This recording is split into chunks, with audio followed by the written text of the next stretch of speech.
all have any thoughts or anything to kind of add to that? Because that's very close to where we're going to be picking up here as well. Yeah, so I believe Sildar also like we there was like a near confrontation with some of the members of the Ruby Owl at the Stone Hill, and Sildar came and basically said that Harbin Wester was stepping down and that the Lord's Alliance was taking over, kind of running Phandalin, and that he was going to be serving as the steward from here on out. Precisely, yeah. That's actually like kind of how it was going to lead into today's session. But definitely a solid catch there. So yeah, he basically went to the town hall, effectively resigned Harbin Wester, the town mayor, and has since called out the actual members of the Ruby Owl, a little bit more explicitly challenging them, and basically showing he doesn't really fear the person he assumes is leading them. At very least, the namesake of this order seems to be someone he knows. But I don't think he's mentioned a name to us, right? Unless I missed it by notes. I'm pretty sure I didn't use that language of a name. I think I had him simply saying, your master. But that's one of those things where it's really hard for me to go off the actual language unless I like know to look it up kind of ahead of time. Because honestly, whether you guys know the name or not right now, I don't think really matters. So it's entirely possible that he may have used the name of Iarno and or Albrecht, um, and you could have the information that the family crest of the Albrechts is a ruby owl. Because again, we're kind of going to pick up a little bit from that point here. So if you all would like, I do want to make sure you've got a long rest here, and both of you are level 2. Yep. Yep. Excellent. I believe I didn't really update your stats on my thing, but I believe we're looking at, what is it, 14 hit points for Candor, and I think, what is that, 12 hit points for Flynn? Yeah, I didn't roll too well. Yep. 14's right. Yeah, I only got 12 right now.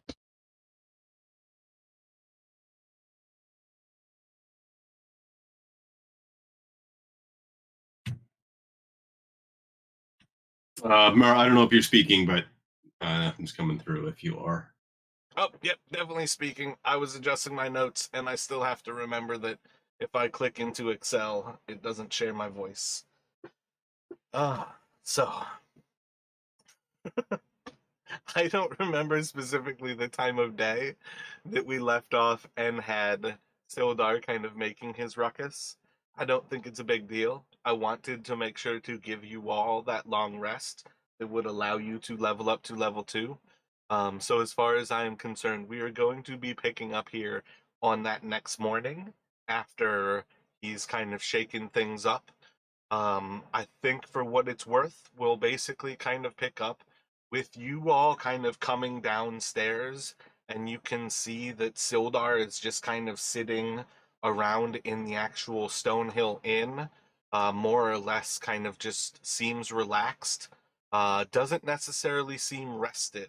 I think you could pretty quickly tell that he has probably been up all night, more or less sitting here, and kind of waiting for things to happen. So the exhaustion levels may be higher for somebody like him at present. But basically, he has been here kind of waiting for things to happen. When you all arrive, you would see him, and maybe a few of the other townsfolk kind of around, including for now, we'll go for Darren Edermath, seems to be discussing things with him.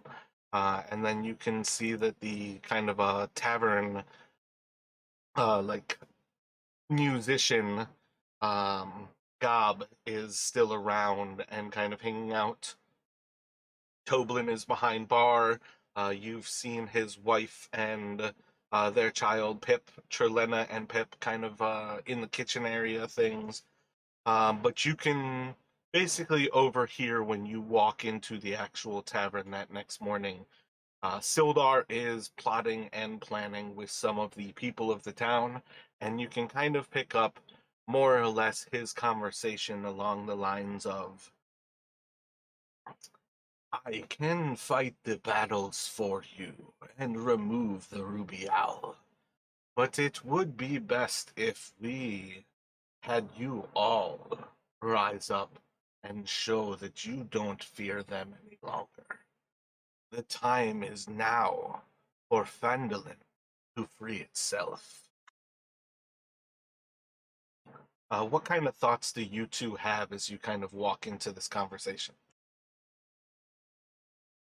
So Kander he's looking around at some of as Sildar is talking about this uprising, he's trying to get a sense, looking at some of the others' faces, like do they look apprehensive? Um, Probably drawn immediately, his first kind of instinct is to look towards Darren because he gets a sense that Darren is somebody who knows how to take care of himself. Trying to get a sense of the mood of the others as they're listening to Sildar speak. I would say between the four kind of villagers who are here right now, you've got a few different perspectives going on. Darren Edermath doesn't seem kind of shaken at all. Um, he's definitely a little bit more kind of stern and kind of equanimous. He's got equanimity where his mood doesn't seem to be changed, whether he's kind of happy or whether he's kind of like stressed. He's always kind of had the same disposition. You've got somebody like Toblin, who you can certainly tell seems stressed and worried. This could mean a lot of things from somebody like him, as he has a lot more to risk than one or another person in town, as he's got his family here and is well invested in the business. But that also means he's got more to gain with as things kind of liven up. Um, the bard Gob seems a little bit stressed, but you kind of see like a stern, kind of like thick skin kind of attitude from someone like that. And then the other woman there is, oh man, Gariel's the only name that's coming to mind right now, but that is the wrong name. From the Lion Shield Coster. Lenine? Lenine? Yeah, Linen. There we go. Linen is not necessarily a soldier. She's not necessarily inclined to like arm a city, but she is somebody whose success is tied to the sale of arms and more or less to things like this. You can see that she's almost has kind of like a hidden joy in recognizing kind of the dangers of what is to come. So she has kind of like a torn attitude about things here.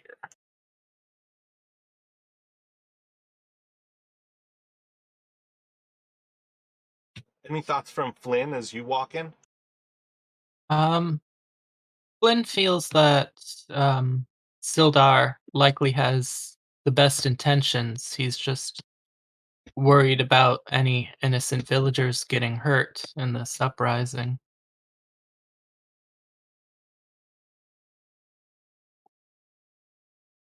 He wonders if they should maybe stop looking for Gundren and maybe join this, see if they can't protect the people during this whole little uprising thing, but he's not sure if Kander would want to give up whatever we were here to do with Gundren.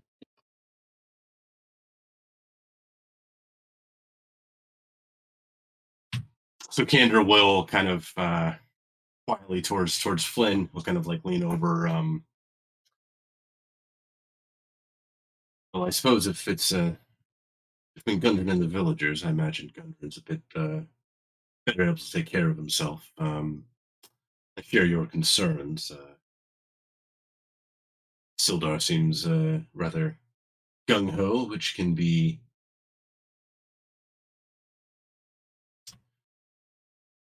It can be. Sorry, I'm blanking on the word. But yes, I suppose there's going to be some action here. Perhaps best we stick around a bit. Yes, I don't think we have any leads on Gundren right now anyway, so I don't think there's much we can do on that side yet, unless something turns up.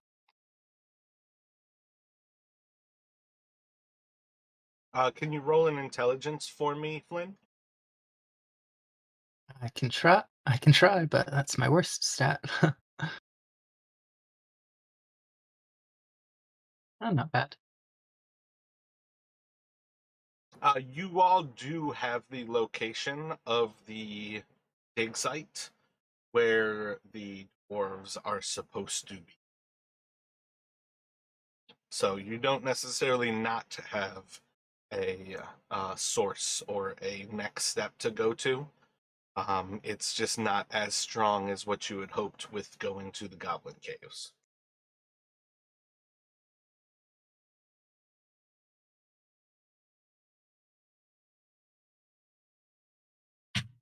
So he's gonna look towards Toblin, kind of nod and ask if he can get a get an ale, and then kind of after he pays for that, waits for it, then as he plans to walk over to Sildar, maybe kind of like giving Flynn this kind of a tap, almost to say like, "Come on, let's got a couple questions." Yeah, so like going to grab a drink from Toblin, he definitely pour that for you. There's certainly the understanding that if you want something to eat, he can basically call for that and get something going for you. Kind of one of the classic things that I will always kind of point out is there's almost always going to be kind of a stew that is like leftovers of the night before, plus more of the kind of vegetables and dried stock like salted fish that they more or less have kind of pretty continuously here. So there's always the opportunity for some sort of a breakfast that's pretty much bread with flavor added. Um, but yeah, as you approach Sildar with Flynn, you're going to see Sildar kind of looking to you all pretty quickly, and with a raised hand, kind of almost with like a stopping gesture. Um, Before he speaks, what were the two of you approaching him with?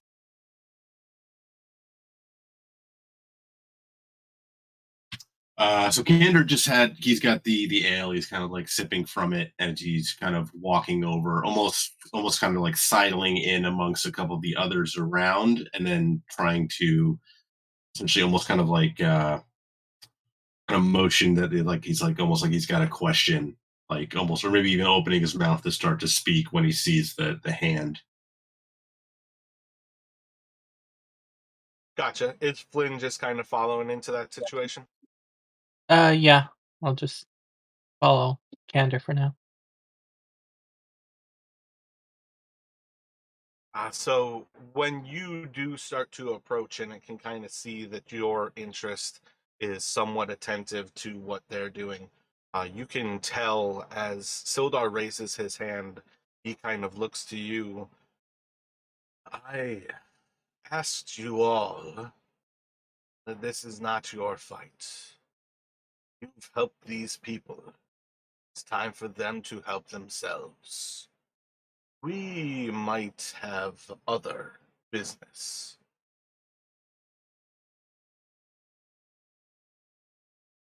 But as he kind of finishes that thought, he'll kind of look to Candor and see, are you still kind of percolating that same thought?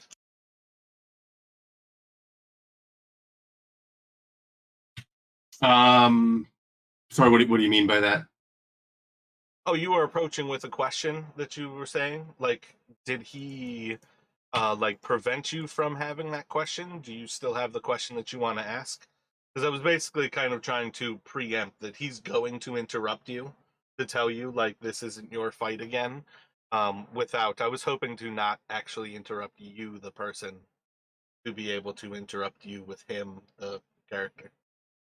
Oh, gotcha. Okay, yeah. So when Sildar kind of says that, Kendra kind of closes his mouth again, because the initial question kind of rethinks that.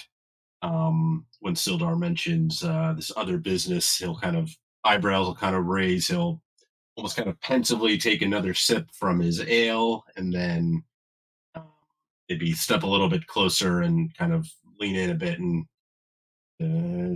what sort of business might that be?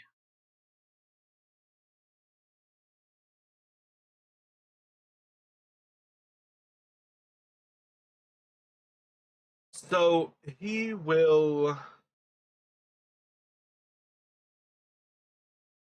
think probably kind of just ask for a few moments from the two of you, or even if we call it the three of you at present, to kind of take some time, allow him to continue to discuss with some of the town folk here, maybe inviting you all to that back room where he can kind of meet you in about 10 or 15 minutes.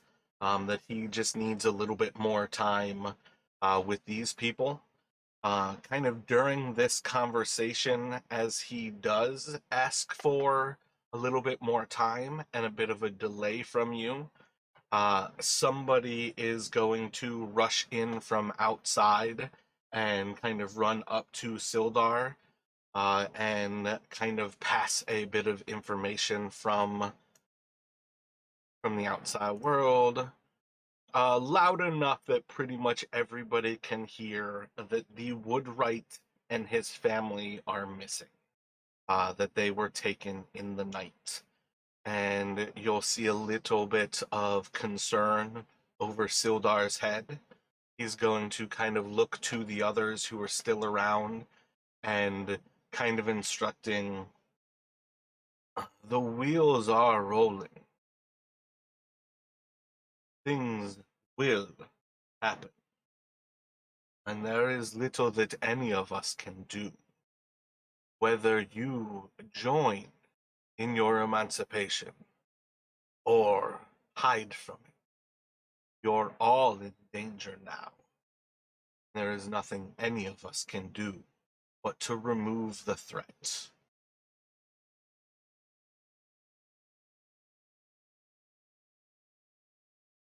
So, as a little bit of time goes by, he'll kind of continue to kind of motion you all to the side. Are you going to kind of step away from this at present and go wait for him?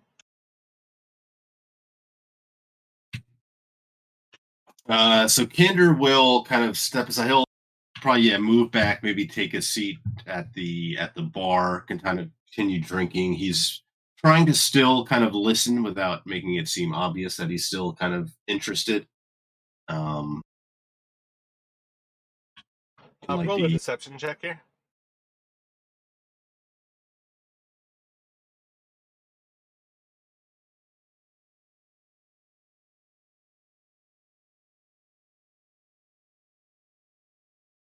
So more or less, this conversation is going to kind of get wrapped up pretty quick. Oh, my bad.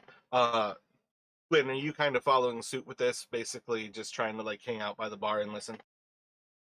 Uh, yeah, I'll sort of uh go off to this edge of the bar with Gander, and I'll sort of try to talk to Gander a bit. Seems like he really wants the villagers to stand up for themselves.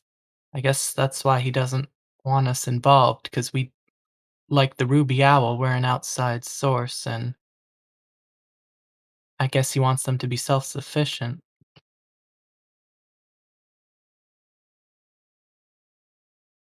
Is that something that you're actually like speaking to Candor Mhm. about, or is Uh, this just kind of your realization?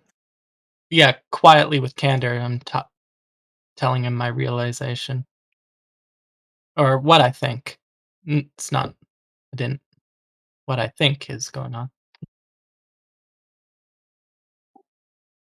As quiet as I can, just so only candor can hear. He certainly seems to be a up by your bootstraps sort of fellow. Perhaps things might be a bit clearer. Speak to him a bit later and find out just what this other business he has in mind is. So Sildar takes a few more moments to kind of like start to speak to a few of the people, and you can hear that he's basically telling some of them to like kind of pass a little bit of news on to someone else. I think a lot of these names are going to perhaps be a little bit beyond yourselves and the people that you've actually met here. But I believe two of the other names that you all would certainly pick out as you're trying to eavesdrop here is that among the citizens being notified, Garia will be one of them at the shrine, as well as uh, Barthens over at the provisions. You'll see that Gob kind of almost perks up a little bit with Barthens, and he kind of takes that message. I think otherwise, pretty much the rest of those things just kind of fall to the side as you listen to these kind of these little whispers before well less than 10 minutes go by, maybe simply two or three, before Sildar's going to stand up, kind of patting both of you on the back. He's going to order a couple of drinks and basically move into that back area of the tavern with the two of you.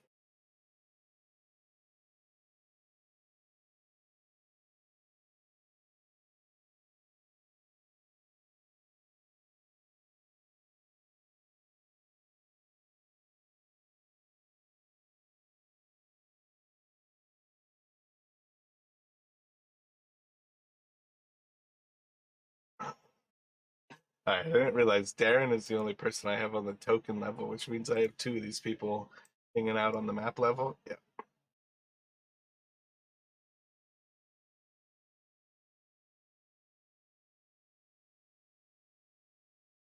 And we still have one of the people who is not on the map at all is still one of the players who dropped out really early in this campaign, and he's still shown up on my bot screen. Alrighty, so when he pulls you all to the back, Sildar's actually going to share with you all his sort of plans is not necessarily that the people have to fight their own battles. His intention is not to leave them to fight their own battle alone. His intention is to use them to fight their own battle and be able to reveal the head of this. Sildar's going to kind of share this plan where the people of this town will always be in danger of the evil that can take them and use them to their means. If they do not learn to stand high and own their own freedom, we cannot fight for their freedom. But while they are fighting, can certainly benefit.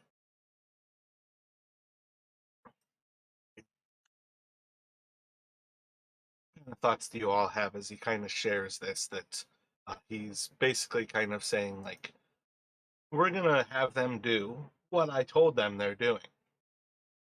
But it's also to reveal things for other ends.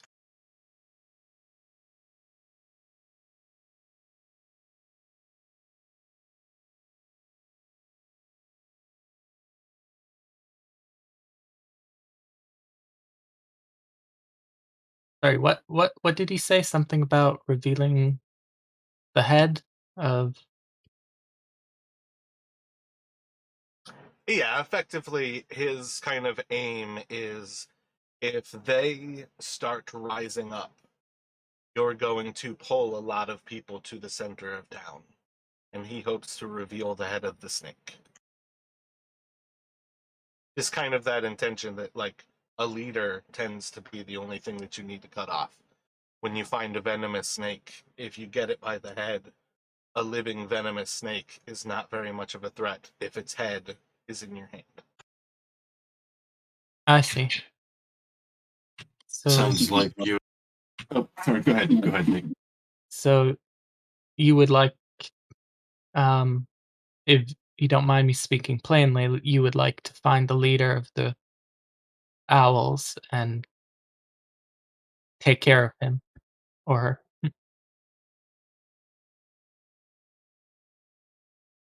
Indeed.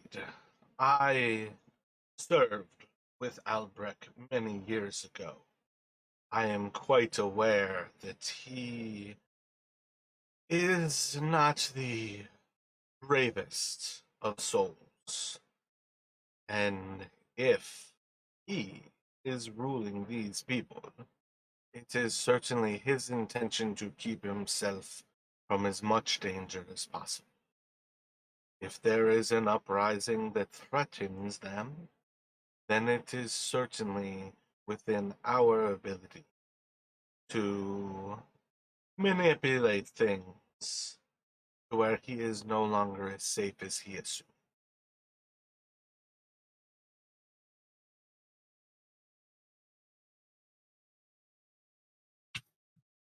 I, for myself, I can't say I'm entirely comfortable with the idea of using these people, and he'll kind of gesture back, just in general, towards like Tobin as bait. But I He'll can kind of understand interrupt you the. again. He's going to kind of interrupt you again. He's going to kind of reapply like the idea we are not using them. They must learn to embrace their own freedoms, or this will happen again. And then he'll kind of like bring back to the use is to benefit them. And that is a starkly different thing than how they are being used at present.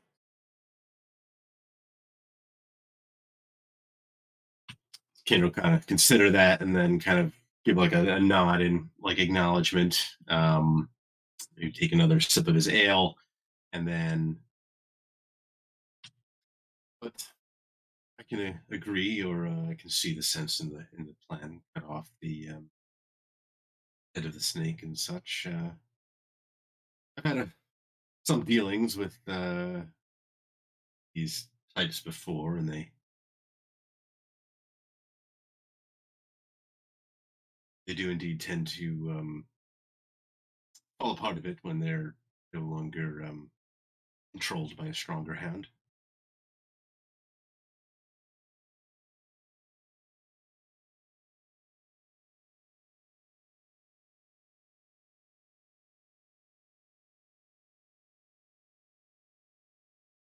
So if it's your intention to kind of listen to the rest of the plan, Sildar basically has in mind, and I think for what we'll kind of play off here, Sildar is going to take George, Bast, and the rest of the town folk who kind of rise up. And effectively, their plan is to um, move to the Sleeping Giant, which is one of the locations that they know of, and ambush anyone who is inside of it and start to basically take back. That's at least kind of like their forward operating base of the Ruby Owls. So their intention is kind of to surround it with the town folk, run them out, allow any of them who are um, who choose to flee. They'll kill anybody who chooses to fight, and basically use their superior power to take that location. His intention is to then reveal where it is that they actually have all of them staying, with the understanding that the Sleeping Giant is not a large enough location for all of them to be there and all of them to be boarding there. His intention is to kind of reveal where the actual threat is. Using the snake analogy still, it is to reveal where the snake den actually is.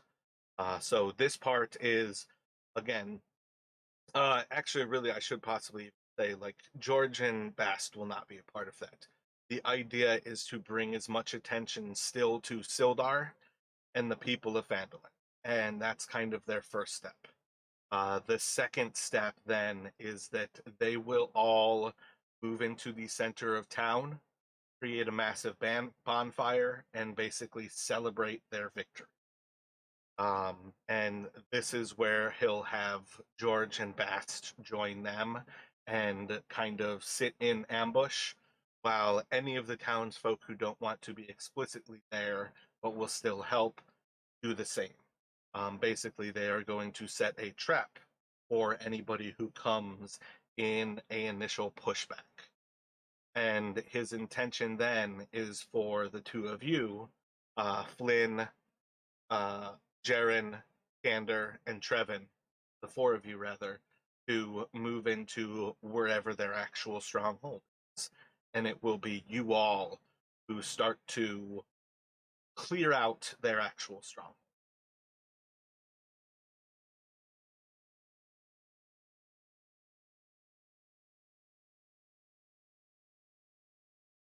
So as he kind of goes over this plan and he outlines like these 3 points, basically take the inn,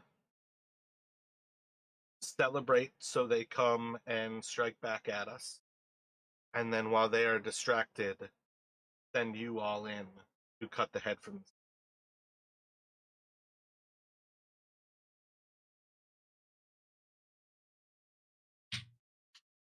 Bold plan. Like it. Albrecht is intelligent, and he is a more than capable manipulator of the weave. But he is no strategist. If I understand, it will be a situation that he falls for, and we shall certainly be able to benefit.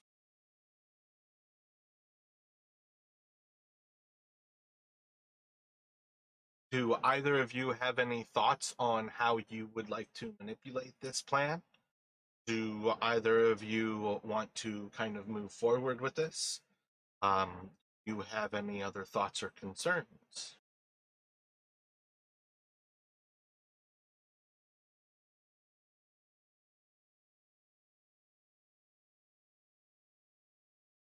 Um, Suppose I'm just worried about the townsfolk. I hope they don't get too hurt. But I do agree with you that they probably might need to stand up for themselves and so this doesn't happen again. So it might be unavoidable, but if I could help, I suppose if I'm helping, I can do my best to make sure as few as the villagers get hurt as possible. So I guess I'm in.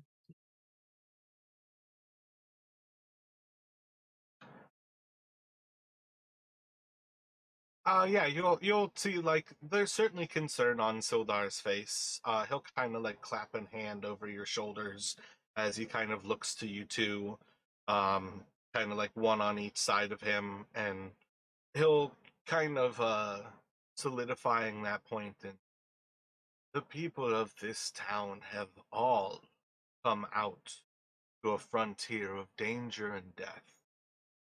Perhaps they have gained a little bit too much and gone a little bit too soft. These people are a threat, but they are no great threat. There are many worse things in this world, and if they bow to the first threat, should certainly and always be remembered that they will bow to the next. Today, teach them how to stand tall, how to protect themselves. So I think among kind of the first thoughts is he's going to basically ask you all to make a little bit of show of yourselves leaving town today. He'll send the six of you off to leave through that northern entrance to town, pass by the guards, and kind of allow them to recognize that these uh, busy abouts are leaving the town before they kind of enact everything. But they'll basically kind of going about with the same idea, sending you out that northern exit. If you rotate around and go kind of back towards Darren Edermath's, you can kind of group up back at his orchard and then kind of watch as everything goes down. And yeah, I think he'll basically say, I'll send for you there when we figure out where their stronghold is.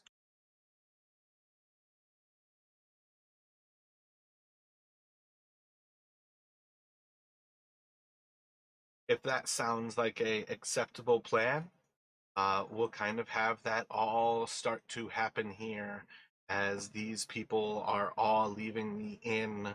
You start to see more people kind of coming and going into Stonehill Inn itself before eventually you see Sildar kind of heading back out, and he's going to go to the Townmaster's Hall, and that'll be kind of one of the points where, following him to the Master's Hall, he'll eventually send you all out around high noon as more and more people of this town are kind of coming about.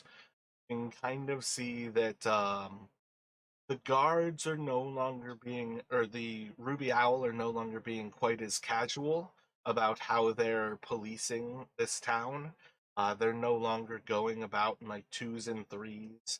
They're starting to gather themselves together in like solid little squads of four, staying almost within sight when they have less of them around. But you can see, feel, and almost hear the tension in this town as silences feel far more still. When things are happening, you can almost feel like the whisper in the background. You can almost smell kind of in the air, like fear is pervading this place, and it's on both sides of this thing. When you all leave the town itself, the guards kind of give you a little bit of a shakedown, but you can kind of feel out this time like the Ruby Owl's like um, pushing at you, but you can tell they're also not pushing so hard because they don't want you to push back. But it's almost like they're trying to give you even more kind of lead, without inclining any to go.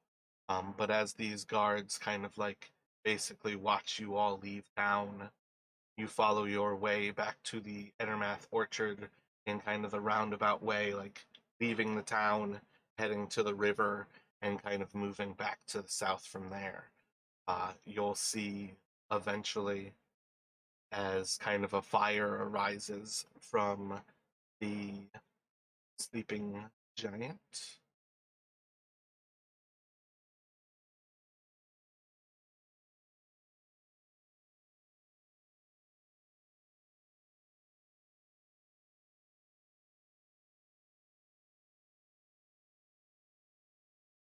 And I guess I can mark the orchard too. You all have any questions as I kind of like narrate this around? Uh, no, not really. Um, Good as well, Nick? Yeah, I'm good. Gotcha. So you guys are kind of like almost midway through this day. The sleeping giant, kind of like I think I said it catches fire. I didn't actually mean to burn it down because it is a part of the actual town. Um, the sleeping giant definitely kind of shows signs of things going down. I said it's on fire, so we're gonna go with it. It's on fire, and you can kind of see that high up on the hill. It's probably about like maybe 50 to 80 feet above you in incline of this hill, maybe even further. So you can really kind of see it kind of rising as like a beacon as this like black smoke starts to come from this point. And you guys kind of have an understanding. This is step one. Right now, the town is kind of finding out where these people are hiding. And eventually, when you start to see the signs of the bonfire actually being lit in the town center, you can see as there's another like blast of like black smoke before the fire actually starts to roar and the actual light kind of starts to shine all around this area. The fire's getting taller and taller as this day is going to kind of push on into the afternoon and the start of evening.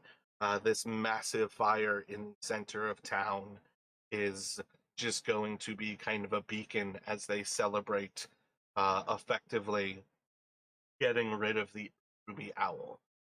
During this time, you all will see as um, see Thistle is going to come to the Ettermath Orchard, and Thistle is going to bring you all news that when someone fled the sleeping giant, they ran to the east of town, uh, and they now have revealed where the hideout of these people is, and is on this highest peak of this town, on its own little plateau, the ruins of the old Tresendor Manor.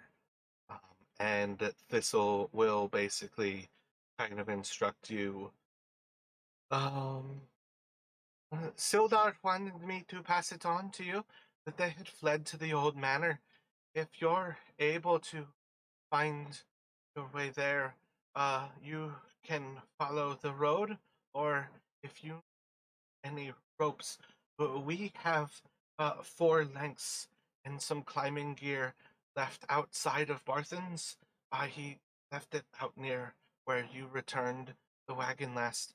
You can take whatever you need to climb up, if you wanted to go a little bit more secretive.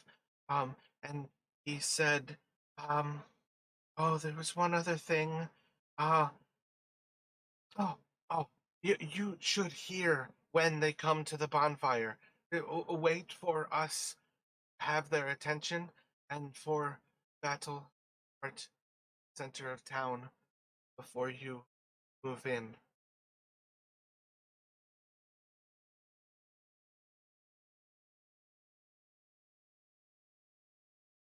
So Kander will kind of listen to this. He'll not wanting to interrupt. And My bad, 1 second. Let me actually change that a little bit. Let me have him say, basically that there's a location of ropes and climbing gear either at Barthen's that you could pick up, or at the Lion Shield Coster. So you've got 2 different places that they basically put this like climbing drop for you. So if you guys want to climb up the cliff, got those 2 options of which direction. And then my apologies. oh, no worries, no worries. So Kander will thank Thistle for the news. To try and be safe if you can.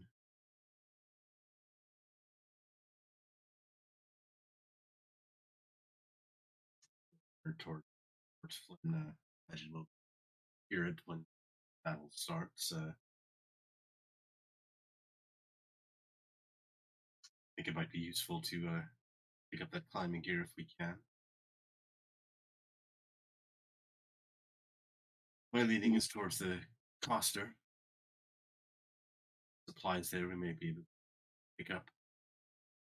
It's open, but time is probably of the essence, so maybe Arthens is probably quicker. Yeah, we go north around town, stop at Barthen's, pick up the climbing gear, and then we'll climb up the side and try to take them by surprise so they don't see us coming. Is that the plan? Hopefully, they'll be in too much of a. Hopefully, they'll be a bit scattered and not keeping keeping watch, given everything down. But yes, if we can sneak up on them, that's always preferred.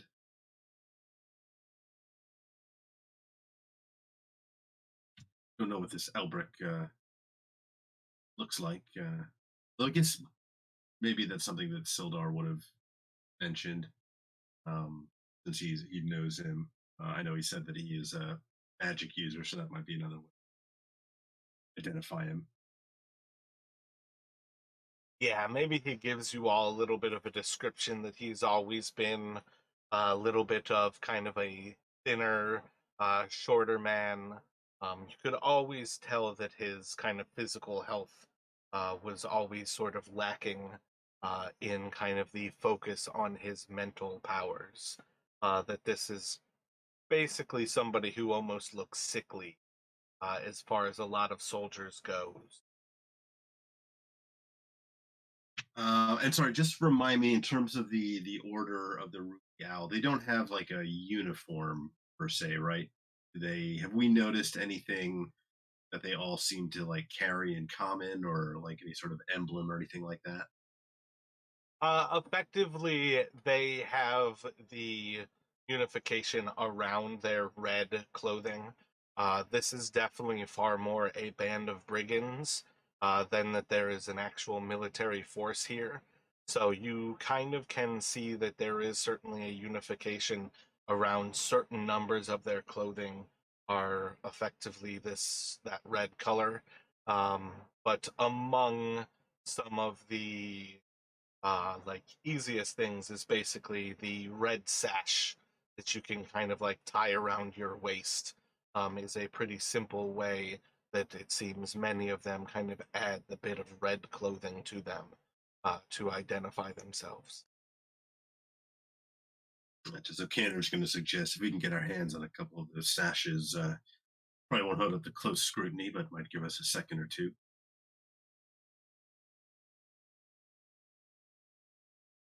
Yeah, not sure where we'd get some unless we're able to take out a few of them before we approach the whoever this main person is. Let me get another round of intelligences.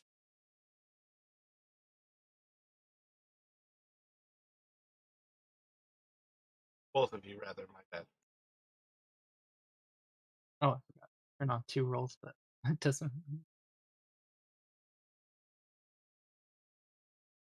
Yeah, I'd say you could certainly find a way to cover yourselves, and there's definitely a certain amount of that's a pretty effective solution.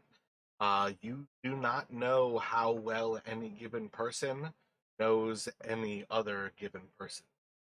So, as much as it might be a very effective way to look like one of them, you also probably have a pretty solid understanding that under close scrutiny, anybody who knows who you are, or rather who doesn't know who you are, would very quickly not uh, think that simply having red on you is not a disguise kit.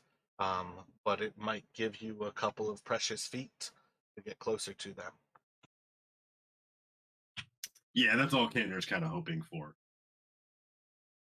That, or like if they're passing by from a distance, maybe they don't come and look any closer if they catch sash kind of thing. But he knows that it's not gonna hold up to any sort of inspection or even if and yeah, like you said, he they don't know how well all these people know each other or anything like that. It's more just kind of um it's very basic kind of like hoping to buy a few seconds possibly. As well, the distraction in the town right now is enough that you can kind of get by with a little bit more.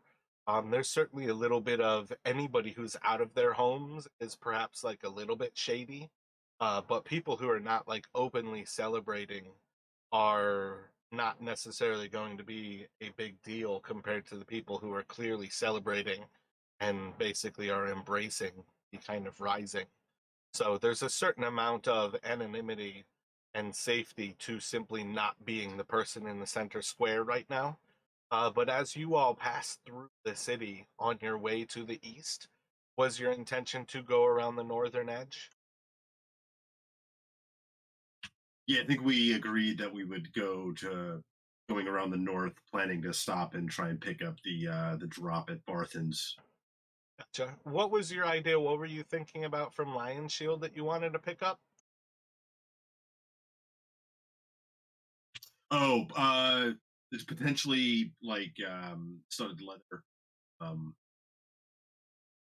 I don't know. I don't think he has enough coin on him. But then I was also thinking like if Lenine might be in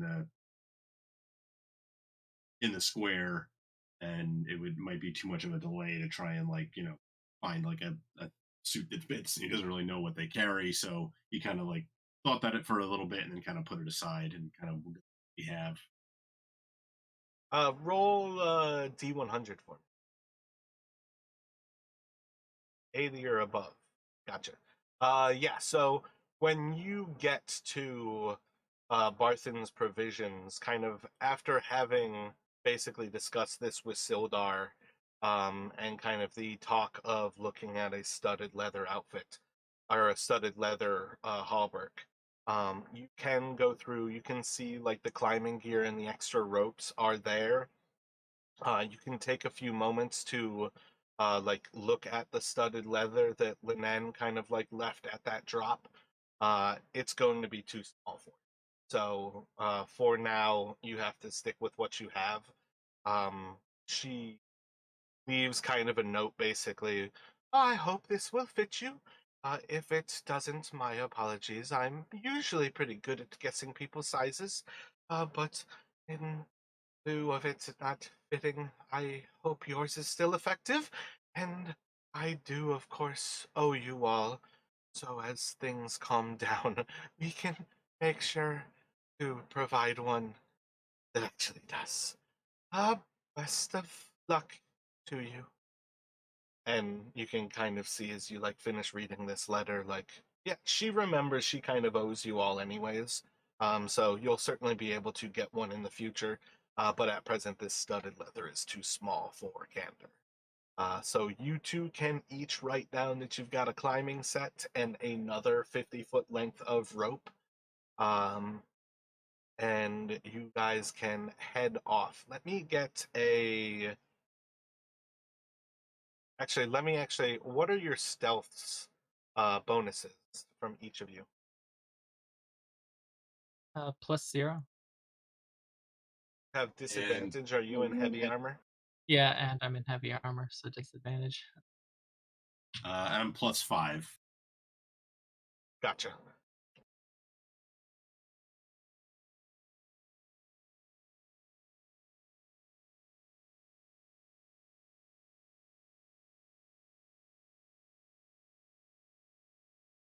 All right. So while you all are heading over to Barthen's and like kind of picking up these goods, you're going to notice kind of as you're kind of like grabbing up these climbing gears as two of the order who are still kind of on this northern side towards the gate seem to have noticed you and are basically yelling off to you from about 50 or so feet away right now. You there, come here. What are you up to?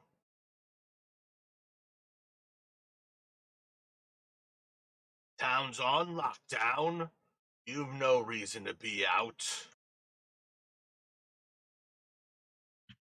So Candor is going to, as they like call out to him, he's going to kind of start walking towards them, almost kind of like holding his arms up, like he's gonna call back, like as he continues walking closer, trying to close some distance, maybe um if he can get to about like 30 feet away or so, like as he's walking, he's kind of like holding his hands up, like, no, no, no worries, calm down. And then he's going to call out, but Albrecht didn't tell you, and What's continue Flynn up to? walking.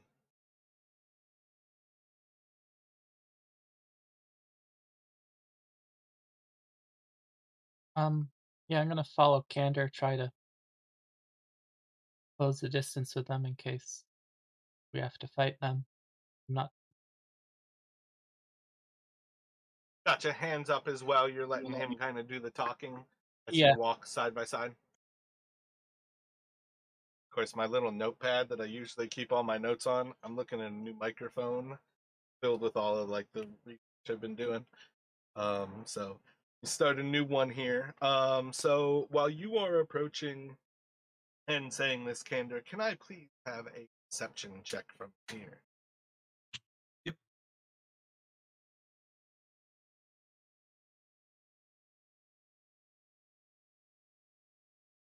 Solid. So you kind of close this ground and you can see that they're kind of walking in with you. So you all are probably be about that like 25 or 30 or so feet away from each other. Each of you kind of side by side. Each of them are about side by side. And until you actually use the name of Albrecht, everything seems to be kind of going perfectly fine. And when you say this name of Albrecht, the two of them are going to look at each other confused.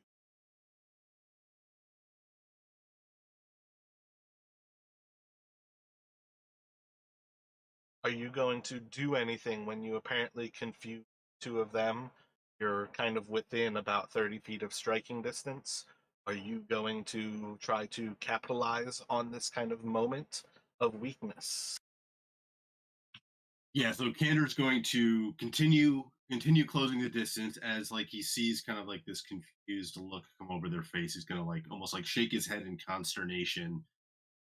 It's like, so he didn't. Let's not be in loop, and kind of like muttering, well, kind of like muttering and mumbling and complaining, as he's continuing to close the distance and hoping to get within reach of one of them as he's like approaching, hoping to use that confusion to close the gap.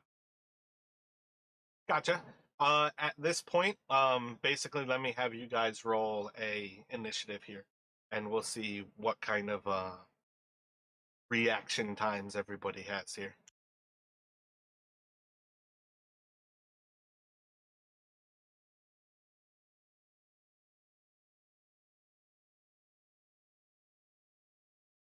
All right, Flynn, what sort of thoughts do you have as Candor is kind of pushing forward and getting closer and closer to these guys?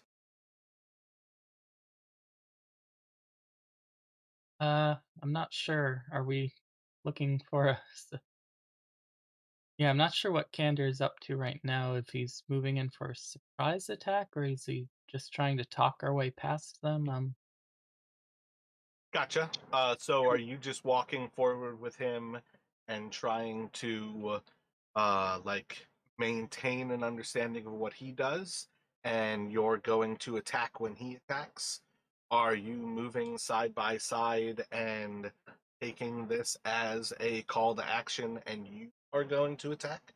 Or would you like to do something a little bit more defensive and kind of moving like with him, basically take this time to be ready to dodge an attack? I feel like those are kind of some of the key things that you might. Um, yeah, can I stop? Let's see. If we're still walking, can I stop at about 15 feet and then watch what Candor does, and then if fighting breaks out, can I, like, hold an action to throw a javelin if at one of them? Do you currently have a javelin in your hand? No. I thought So, in my starting group, I gotta be holding the weapon to ready an action. so one of the things that I like to keep in mind is that when you are readying an action, it's not that you're kind of prepared to do something. You are prepared to throw the javelin, which means that you have that javelin back behind your head and above your head.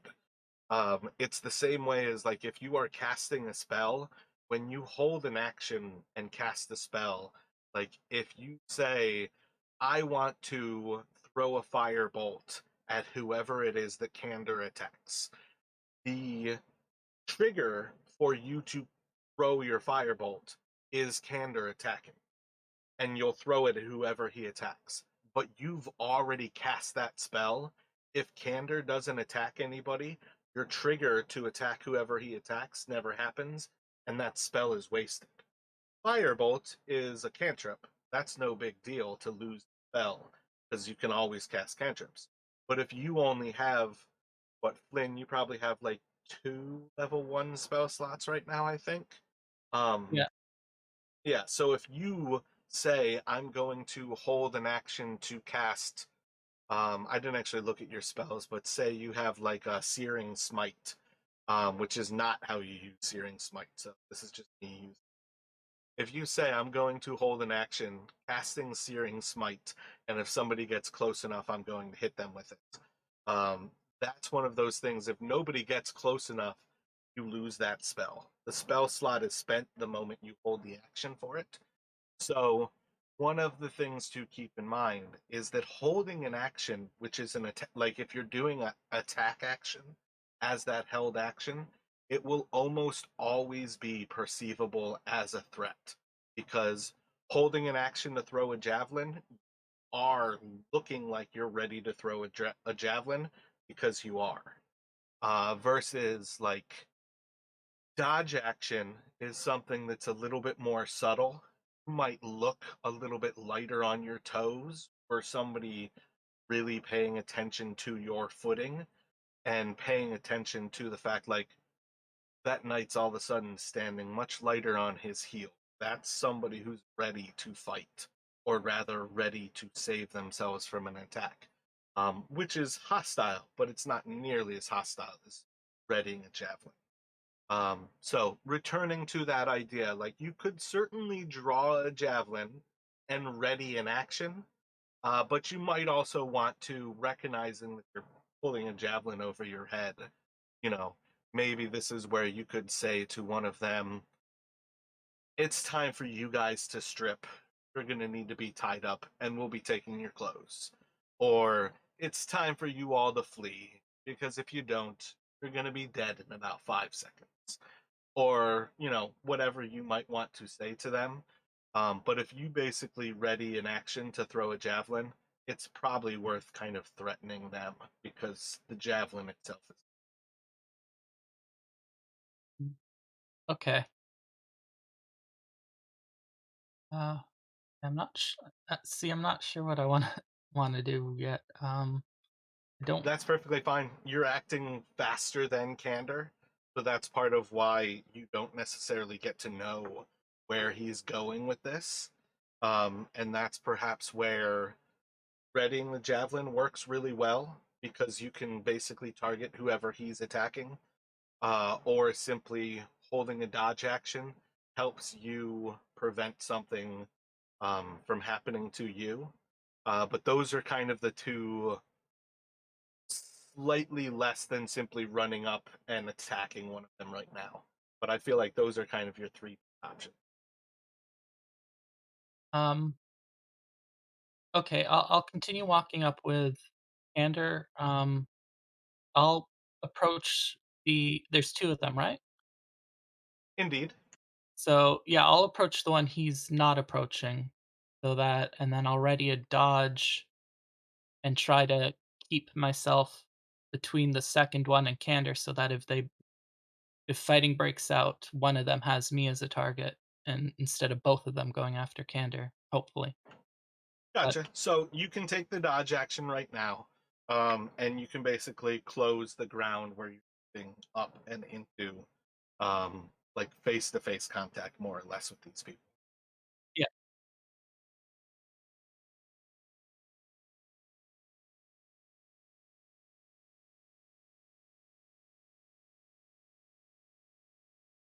The person who is in front of Candor is basically going to reach out and kind of grab into your shoulder. Um,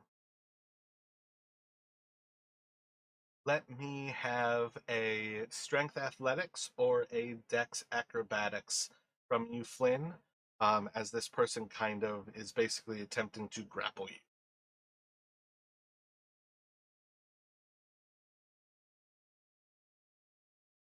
Yeah, so as he kind of goes to grab your shoulder and start to manipulate your weight a little bit, you're able to, that athletics, basically like strong arm your shoulder back, kind of preventing this person from gaining a little bit of control of your physicality. And then the next one is going to, I think he's going to immediately start to attack you. So his first attack as he draws his short sword is going to be, was that 16, 20 to hit you, should be a hit. And he should do 6 damage to you, Flynn. And then his second attack is going to be an 8 that should miss you, as you're able to kind of, well, what, your armor kind of deflects off your steel armor. And that will go to Candor. Right now, Flynn is basically walked side to side with you. It kind of assumes, like, right now that you've also spent the movement to get there. And you guys are all just in the mob of right next to each other. Yeah. So basically, so Candor's plan was to close the distance and essentially try to spring an attack, uh, kind of hoping to take them by surprise, but seeing that they're wary, which is not surprising given everything that's going on. He is like, as he closes the distance, he's kind of still almost kind of like trying to talk and buy himself some time to get close but as he gets closer to the one that he was approaching, which I guess would be the one that first one that tried to grab at Flynn. He is going to kind of draw out his rapier and attempt to just like stab the one right through the chest with it. Gotcha. So one's grasping at Flynn, the other one's attacking him with the sword. Which one were you going for there? Sorry, this is the one that was grasping it, trying to grapple. Gotcha. Excellent. So that one's like directly in front of you. His right hand is reaching across the Flynn's left shoulder. So you've got kind of access to like the underarm. If you are able to hit him, you have sneak attack on this person. Yeah, I have a feeling this. I don't even think you necessarily need to roll. That's one really, really dead person. Assuming you kind of just slide the rapier like up his armpit, like right into his spinal column. You just see very quickly as this single like butter like hot blade just slides into this person, and you're going to watch as all of his strength fails in a moment as you hit that spine, and not even kind of nicking a bone, just this person goes limp and is about to collapse.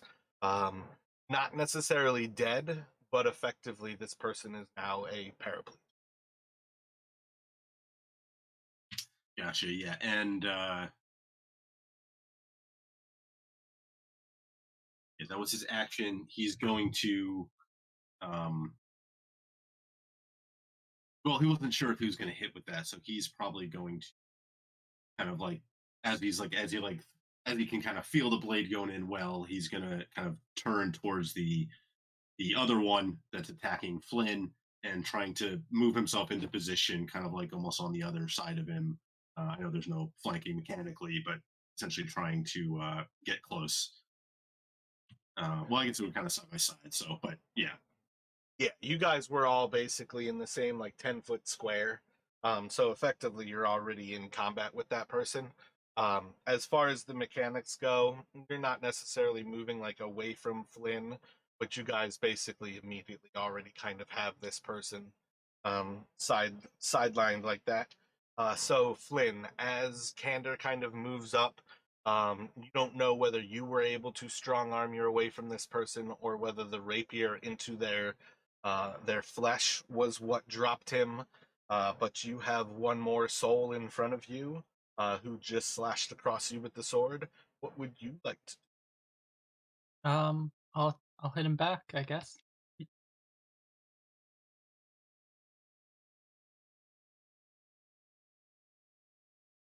So solid strike again here. You kind of cut across this person. Um, Yeah, he is definitely grievously wounded. This is somebody who is mortally wounded from that single strike. You can see that he maintains at least a little bit of his consciousness before all of the blood cycles out of him. Kind of stumbles for a moment before, with one other, he's going to slash once more towards Flynn. And 14, I believe it's still a miss on you. Yep. So I Uh, think between the two of you, this guy is mortally wounded. Do you have the intention of killing this person, or would you like to something other, knocking them unconscious, or simply uh, what thoughts do you all have? If you would like to kill them, you can just kind of narratively kill them. Versus if you would like to knock them out, you can knock them out. What thoughts do you?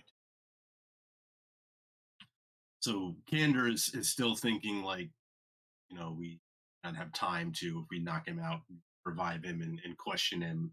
He's kind of thinking like we want to take care of this as quickly as possible. So I think as he's like, even as he's like leaving the other one, seeing Flynn kind of like nearly strike him, he's drawing out his dagger. I think like as he comes around, he just kind of like jams it into tries to jam it into the guy's like neck as he kind of stumbles from Flynn's wound, and then try to like kind of almost like softly drop the body to the ground. Gotcha. So almost like one arm underneath his like left arm, like your left arm underneath his left arm. You kind of like move up, almost like getting that hand into the half Nelson, sliding your blade down into his spine as you like cradle his head forward, like revealing his spinal, like the gap between his thoracic and lumbar damn, I can't think of the name for the bones, but thoracic and like that's like the joint between your skull and like the spine a little bit more proper. You kind of reveal those like bumps of the bone so you can slide your dagger in, ending that guy very softly, kind of setting him down to the ground. There's some different like tarpaulins and whatnot in Barthen's provisions. You guys can take a moment to kind of hide these bodies in a little bit less obvious of a fashion than just leaving them there. Do you have any thoughts about, are you going to go ahead and grab their sashes or like their kind of symbol of their red clothing? Yeah, Candor will try to grab either if it's like a sash or something red from one of kind of kind of to Flynn, like nodding to do the same. All right. God, while you two are going through their things, let me get an investigation check from each of you, please.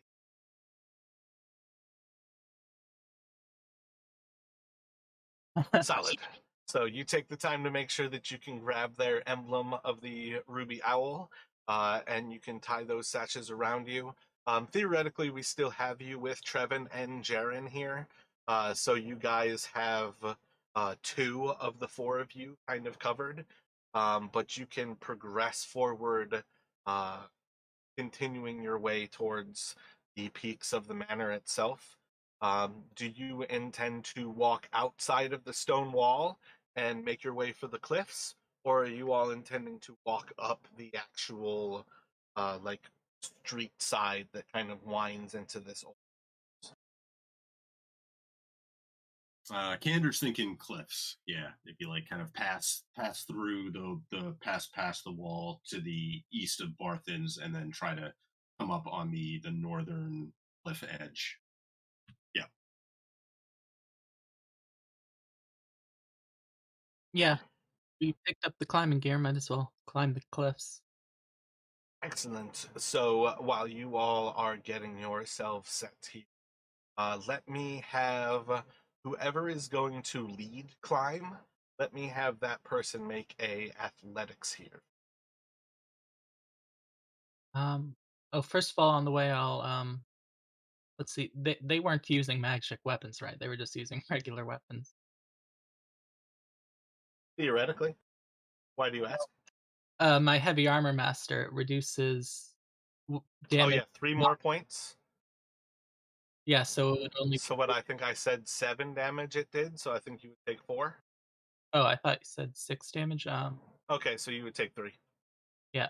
I'm just gonna use the 3 points from my, lay on hands to heal myself up. Gotcha.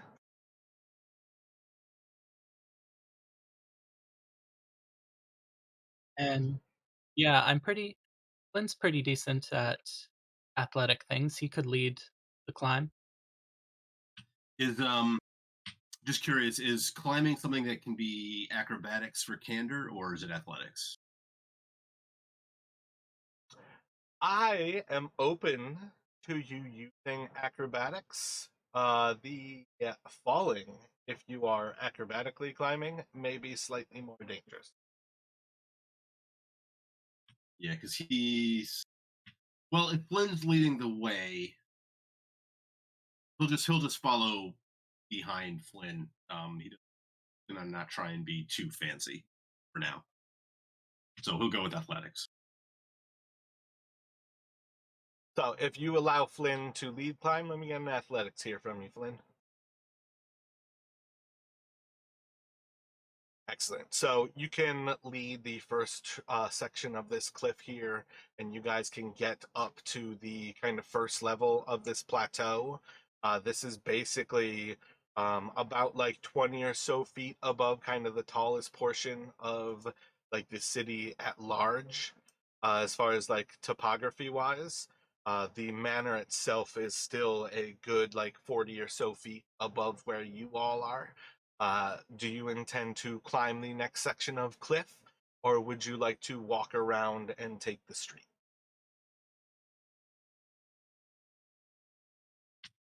So yeah, keep climbing. Still on the north side? Yeah. If you would like to lead again, Flynn, let's get another athletics from you. And Candor's going almost like he's climbing pirate style, so he's taking one of his daggers and kind of putting it in his mouth, so he hopefully to have easy access to it if get interrupted while climbing. Gotcha. So you have pretty well guaranteed silence from Candor, at least while the climb is happening here. I don't think Candor's an especially vocal person, but it is one of those funny things that it's a little bit more silence here. But yeah, you guys can get to the top here effectively with like all of the danger kind of covered by Flynn, putting little bits of pythons into like cracks in the rock to give yourselves some safety every so much in the actual cliff climb. You can basically get to the top here. Let me have you roll 2d4, Flynn.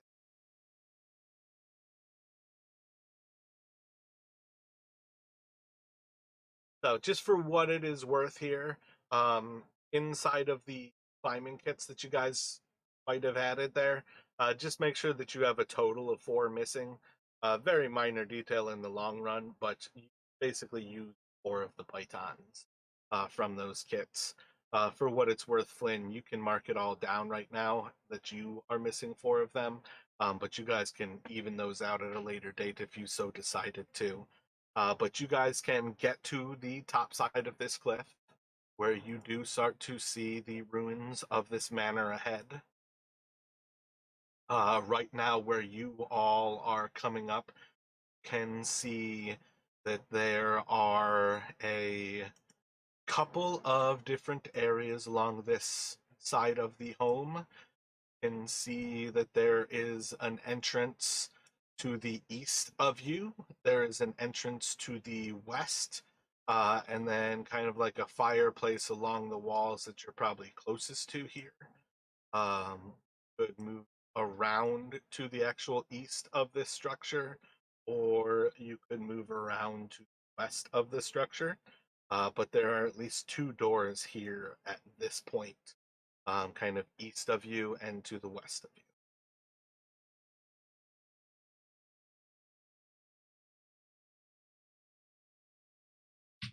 Kander's going to, as they kind of after reaching the top, he'll kind of carefully take the dagger out of his sheath it. Kind of looking about at the couple different entrances. And are these actual like doors leading out to the outside? Like we're on the northern side, Yeah, right? yeah. So the map that I have set up here doesn't really have like more to show. Oh wait, I didn't actually. My bad. I'm like looking at it, but I didn't actually drop you guys there. Now you can see what I was trying to describe to you. Basically, coming up along this north side, guys are at the north end of this. You can see like the collapsed structure of the fireplace, like right below where what is that? I think Trevin is sitting. No, that's Garen.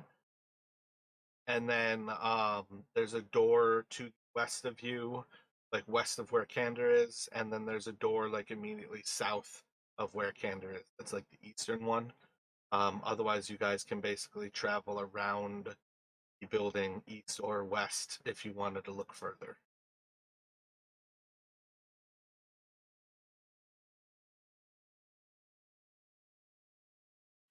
So Kander's going to kind of nod off to the east and try and like be quietly kind of whispering to Flynn to circle around back. Perhaps there's All right. So you said Candor has a +6 stealth, +5. +5. What direction you want to circle around this place? Are you going east or west? Yeah, so Kander's thinking east, so he still wants to stay away from the going back towards the front of the road. So he's hoping to sneak around the other side, so to his east.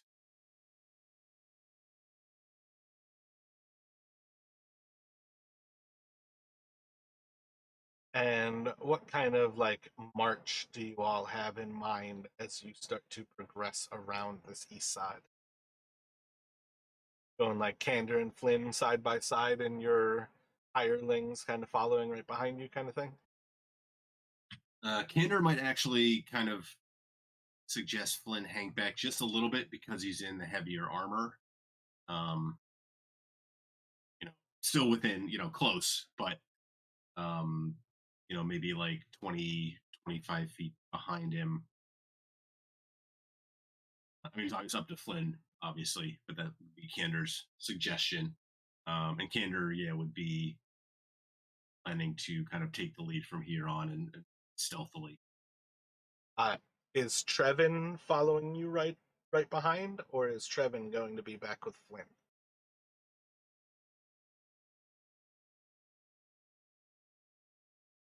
I feel like Trevin is like every bard. He's too curious for his own good, so he'll probably be sticking closer to Kander than Kander would probably like. Gotcha. And how close do you think you're following Flynn?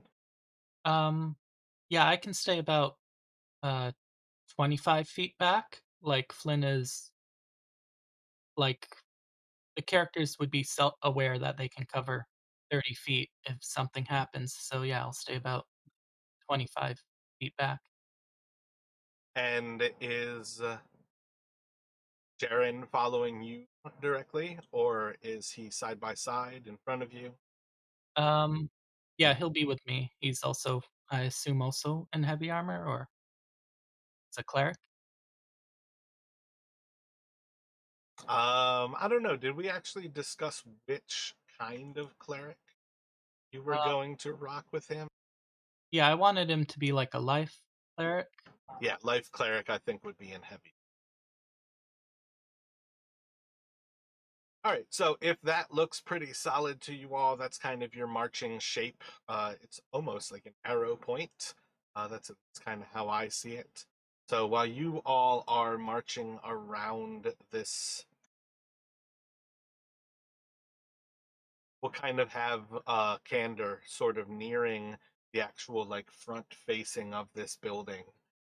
And as you're kind of like preparing to take the moment to actually look around this front area and see what you can see around the front for the first time, uh, there's going to be a bit of a point where, in a quick moment, someone from within is going to kind of push out a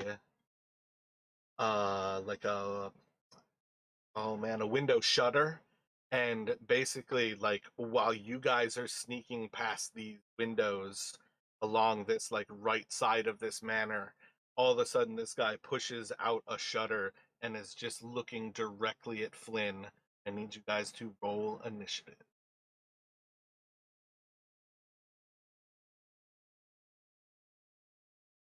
My bad, I'm an idiot. I'm like writing everything down like we're doing at Theater of the Mind as I also wrote the map. So Flynn is a 10.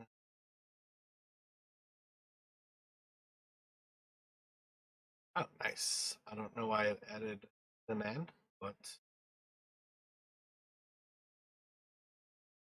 a candor. And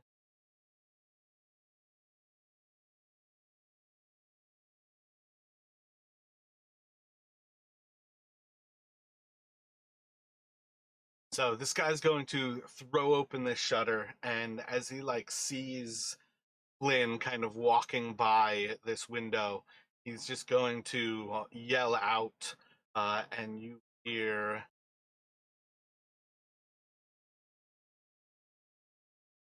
named all these people. I wanted to actually look up his name, and that one's not named.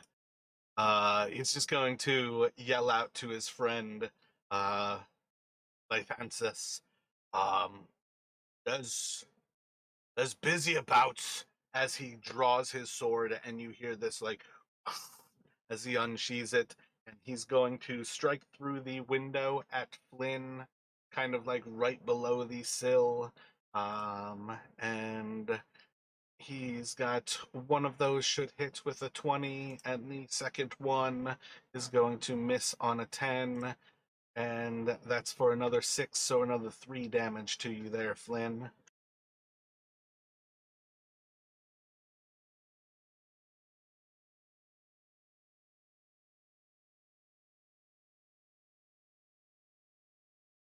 Okay.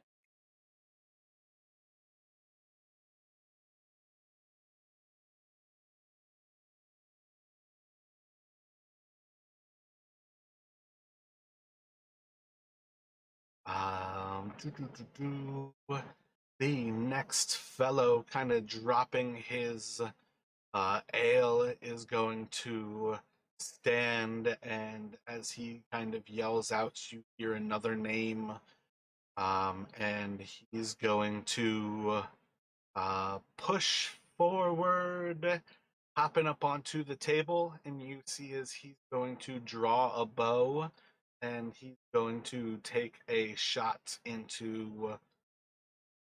let's see, a 4 is going to be back up into Flynn, and this one's just going to ping right into the windowsill, and it will go to you, Flynn.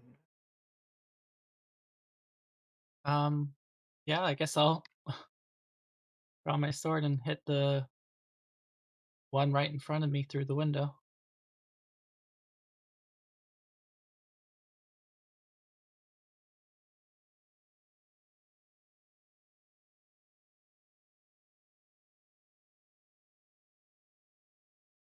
And that misses.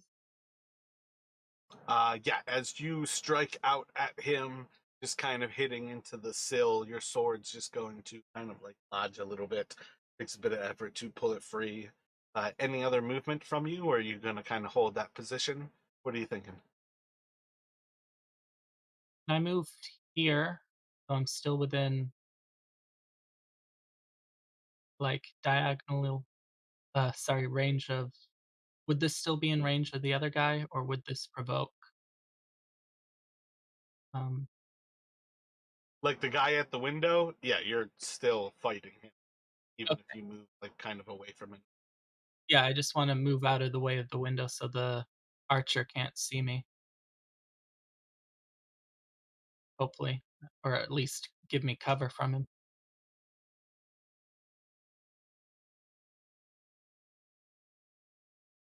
Got it. Candor, what kind of thoughts do you have as you kind of hear these yells from within, seemingly having kind of blown up your spot? Yeah, just checking. Are we using the backups for this one or sidekicks? Oh yeah, my bad, my bad. You actually can follow up with Jaren there. They have I think I sent you that one. I'm pretty sure that one has kind of like an assist spell basically. That instead of like assisting somebody next to you, you can cast it on pretty much anybody within 30 feet and give them advantage on their, or I think it's for like the next 30 seconds. It's like the orrery. Um you sent me a battle priest stat block. Yeah, that should be what Jaren is. Yeah, I don't see any assist spells. I see a third, fifth, and seventh level spell, which I assume he can't cast yet because we're low level. Um, yeah, I just got the Oh, okay, okay. Yeah, that one's different. So that one does have a melee attack basically. So you can make an attack with Jaren at this character. Like, all right. He's got the +6 to hit with a bludgeoning weapon.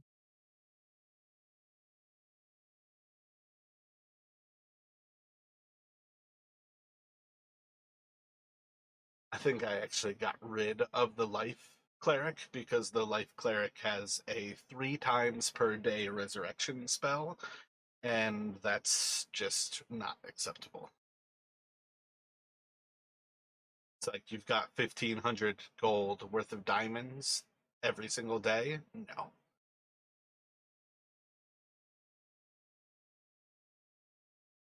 I think that's one of the big things I disagree with Matt Colville on.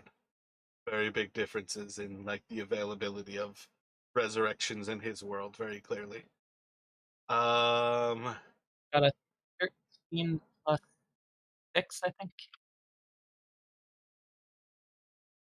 yeah, as you slash into that, um, you can hit into this person. And what's the damage on that? Is it a D8 plus 4? Yeah, D8.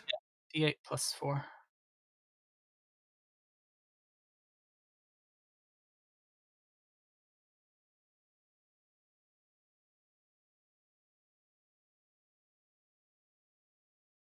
So smacking into him, Jaren can kind of immediately kind of crushing like one arm on this person. You can see is like the lower half of this arm's kind of like hanging with a broken bone inside. Person seems quite thoroughly wounded there. And then we'll take it to Candor. What would you like to do, sir?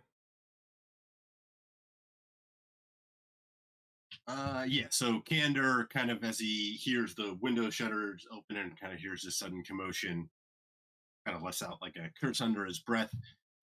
Is drawing his rapier as he starts running back.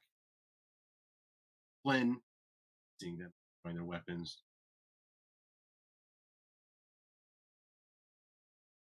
and Cinch is going to come around like with his rapier circling around, and um, don't think he has enough movement left to try and like leap through the window, but he's stabbing out at this the same one through the window with his rapier. There's another window on kind of the south side of the room. If you wanted to get in right away, you could leap through the lower window. Um, Kind of like right behind almost where you were. could probably get inside of that one. I think his immediate reaction would have been to turn back, so he would have come back this way. Gotcha. So you can make that attack. Yep, this one's just going to kind of like sink into the sill a little bit as you stab for them. And what would you like to do with Trevin? So Trevin, as a bard, I don't think he has any ranged weapons. He might try, and if he can see that window from where he is, he might try and jump into the this other window in the south that's within his sight. Gotcha. Let me get a strength check. My bad. I should have asked. Does he have athletics?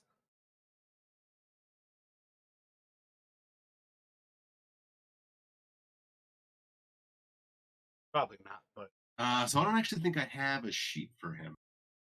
I have so I have a character sheet, but there's no.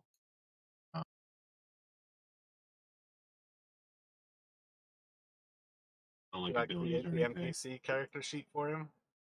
No. But I imagine as a bard, he probably does not have a strength or athletics. I wouldn't think. Yeah. Probably does not. Let me look real quick.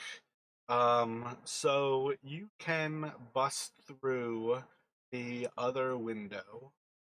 With a 6, you're basically going to fall prone on the other side.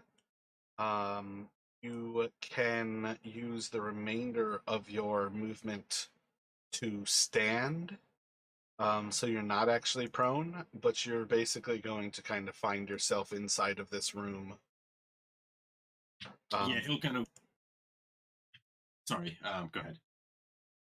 Basically going to find yourself inside of this room, staring down like these three individuals, like as you stand, almost like I feel like this is perfect chance for kind of like a comedic relief, kind of like standing like Steve Urkel. Whoops, did I do that? But you're kind of finding yourself in there. There's another individual who is standing up from this table as you take to your feet. Would you like to stab him with? I think your bard probably has a rapier as well. Yeah, so he like scrambles to his feet, almost like kind of instinctively, like almost like dusting himself off, and then kind of seeing him suddenly face to face is like, oh, hello. Well, yeah, as he's saying like, oh, hello, he's pulling at his rapier and stabbing at the this individual in front of him.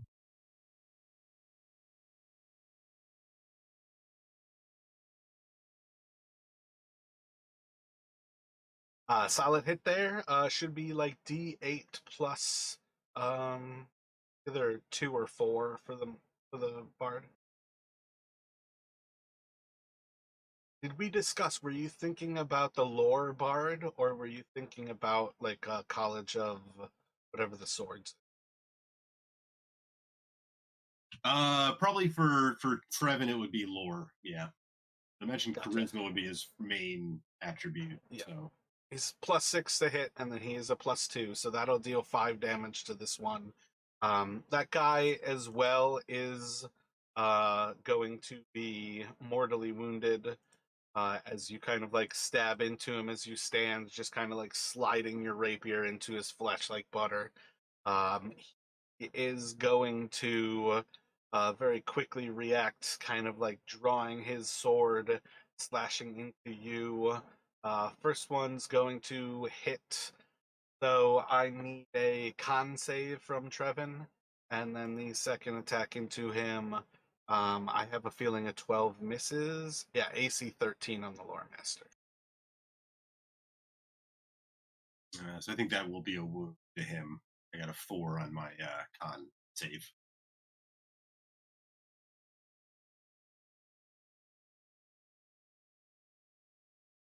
And I think if he's level 1, that will drop him, right?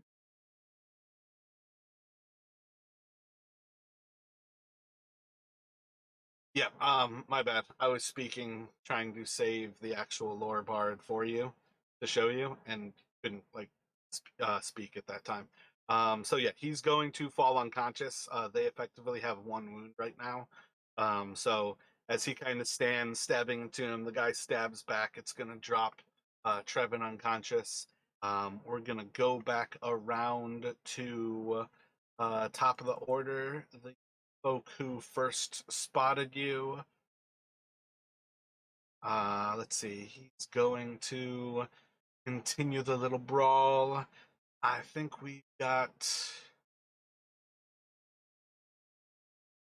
What will that be? I think he's gonna do 1, 2 on Lynn, 4.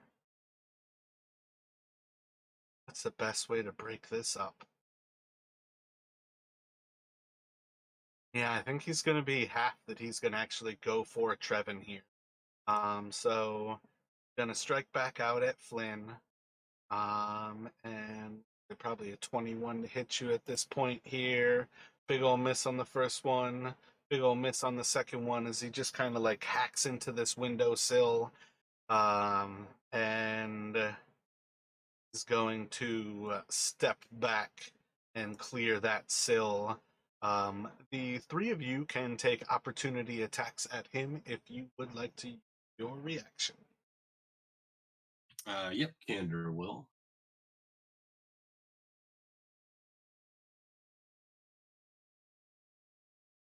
And then would you like to roll one with Jaren?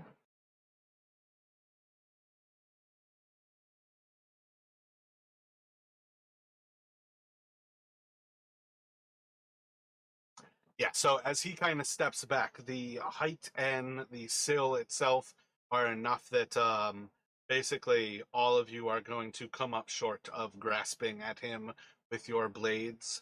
And this person's going to be able to clear that initial area of the windowsill. The person standing on the table with their bow drawn is going to let's see. I think that's still going to be at Trevin. And yeah, even at disadvantage, he's going to have a solid hit into Trevin.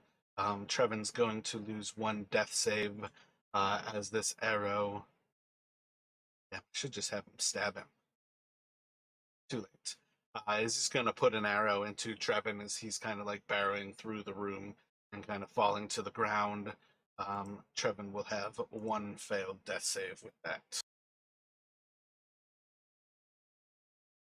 And it's going to go back to Flynn. What would you like to do, Flynn? Guess I'll try to get in through the window. Gotcha.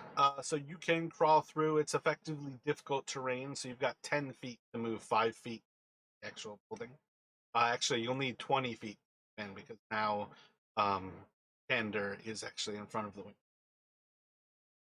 So it takes 20 feet to get to there. Okay. I still got 10 feet to get to this guy. Indeed. As you crawl into the room, you can see that Trevin is unconscious on the ground. All right. I guess I'll try to protect him by hitting this guy. I can't quite reach Trevin to heal him right yet.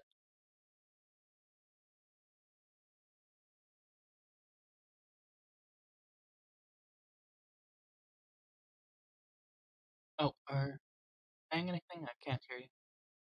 Oh, yeah, still working on that lower part. I forgot about it. You can strike into him. You will knock him unconscious as you slash across him with your long sword. What would you like to do with Jaren? I guess he'll scramble in. Let's see. Oh, like he might be able to reach the guy who backed up.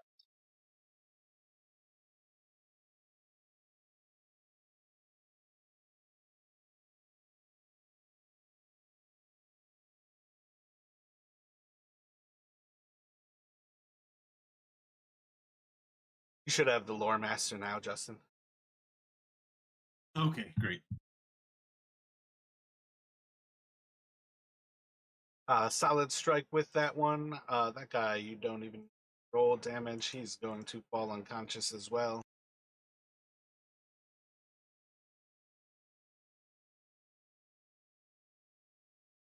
And that will take us to Candor. All right, yeah. So Candor is going to scramble in. So you can see your two friends attacking the two that they're kind of taking at now. You can see the third person basically taking that shot at Trevin right now, who's kind of standing on top of the table. Don't have him on top of the table.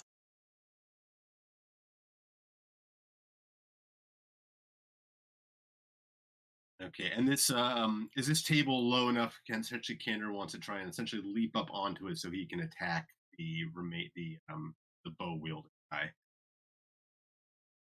Do an acrobatics check for me.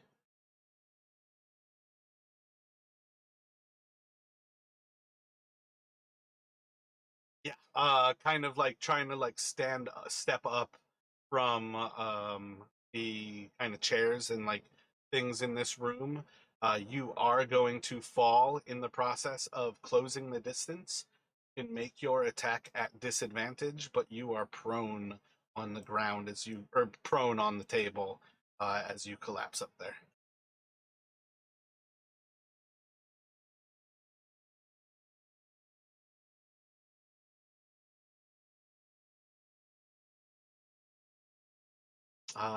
Let's see, 13. I feel like that is actually a miss. Give me 1 second. Um, yeah, you're gonna feel as you kind of like stab your blade into him, like where it just grabs like a little bit of the actual like binding that forms their leather armor, and your sword just kind of grasps this binding. You feel that little bit of a flex, never actually slides into his flesh. But I think also like as he was running in, maybe why he missed that leap so spectacularly is he was also drawing his offhand his dagger in his other hand, and he's going to kind of Excellent. like desperately with his stab out with his dagger as well at the same time,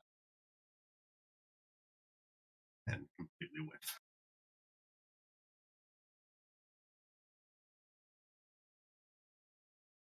It is going to go to that fellow. He's going to drop his bow, and as he draws a short sword, he's going to take an attack at Candor. What's that? 15 to hit. I believe that should hit you. He's going to deal 3 points of damage to you.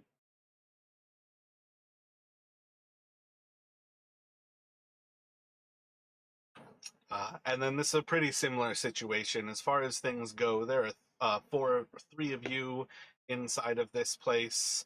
I guess we do actually have to. Let me have you roll a death saving throw for Jaren. No, not Jaren. For Trevin, please. You can roll this publicly. Normally, it'd be hidden. Ooh, Trevin he's is done. dead. Oh, did you roll a 1? I did indeed. He did indeed. Yep. Oh. So, Trevin is come and gone. This is one of those things where same ideas as always. I'd much rather kill your sidekick than kill one of you. But if you can kind of keep an idea in mind for who you might want as a new sidekick, perhaps you guys can rescue somebody here in the manor who might fit that bill.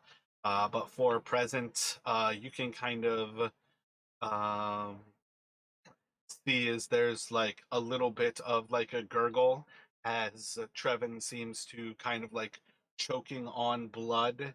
Uh, there's like the last little like splatter as his lungs are trying to grasp at air, and you just hear this kind of final wheeze that gives you the sense his heart and his lungs have been pierced, and he expires on the ground.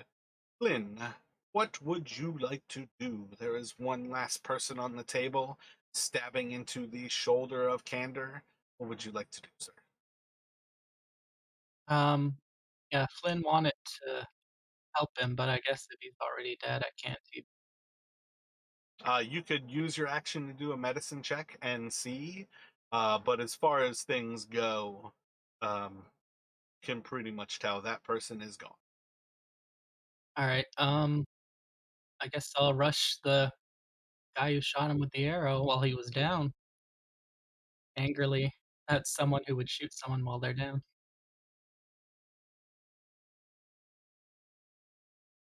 Do I need to roll anything to get over the table, or is that like right? With how short of a distance everything is to get there, you are perfectly fine to cover that. Okay. Candor was doing something that, the way he kind of asked it, he had a potential to gain advantage just as much as he had a potential to collapse on the table, suffer for. Yeah, solid strike through with that person. You were going to once again in a kind of single attack, leaving this person kind of mangled. They are very clearly wounded here. If you would like, you can move up with Jaren, and Jaren can attempt to finish them. And that will not be enough, as they're kind of getting slashed by the long sword of Flynn. Their movements are just enough to kind of stay out of the realm of the mace coming from behind. This person is going to, let's see, they are going to disengage from you all. And Oh, aren't we to Candor's turn? oh, yep, my bad. Kander, what would you like to do, sir? Try to finish them? Yeah, so Candor is going to kind of scramble back to his feet, uh, essentially on top of the table, and just stab down with his rapier. Now I get the crit. Like, right down their neck. Yeah, just like from like up above on the table. He's um,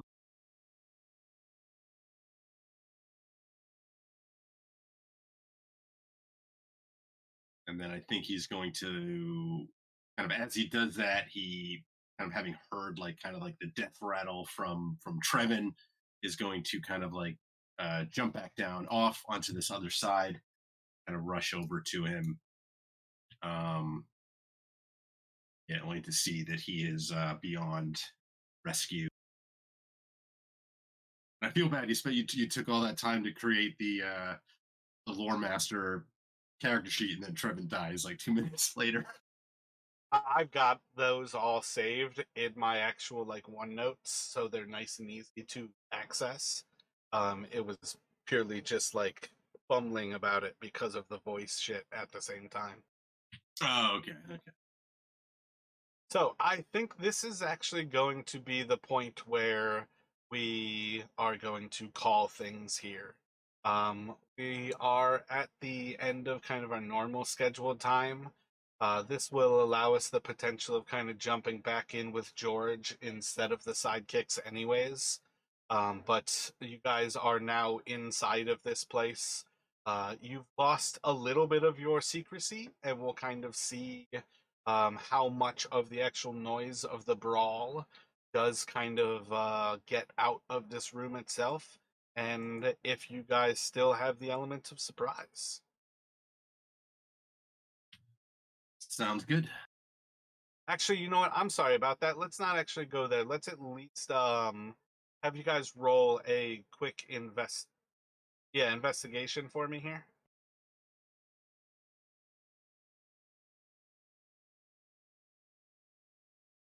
Flynn, let me have you roll, I think 66. And then Candor, let me have you roll 66 and a D100. Backslash R66. Or backslash R6 space 66.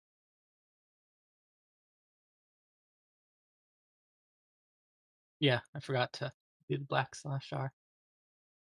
Alrighty, so got Candor, you are going to find 1 gold 5 silver and 15 copper pieces. Flynn, you are going to find 9 silver and 14 copper pieces. And a 5. Wow. You guys wrote down those golds. I don't have to note that. Yep, I've got them.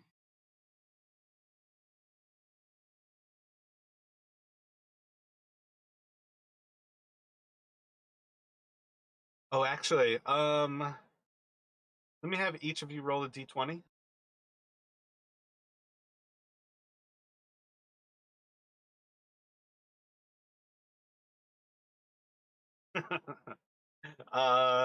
Let me have Pander roll another investigation.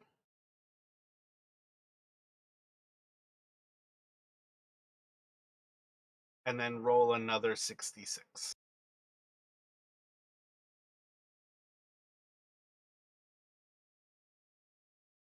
Let's see, another gold piece, 8 silver, and 13 copper. All right, that one I missed. 1 gold piece. Yeah, 1 gold piece, 8 silver, and 13 copper. Okay, you know yeah. pretty well, Justin, that I assume a group splits coin evenly. So while you guys might have these coins a little bit separately here, you guys on some level should take the time to kind of separate these out, like when you're not in a battle. But this is definitely one of those things where you're kind of going through real quick and kind of just searching through their pockets. You all can have another total of 3 of the actual sashes. So you now have up to 5 of these sashes, basically.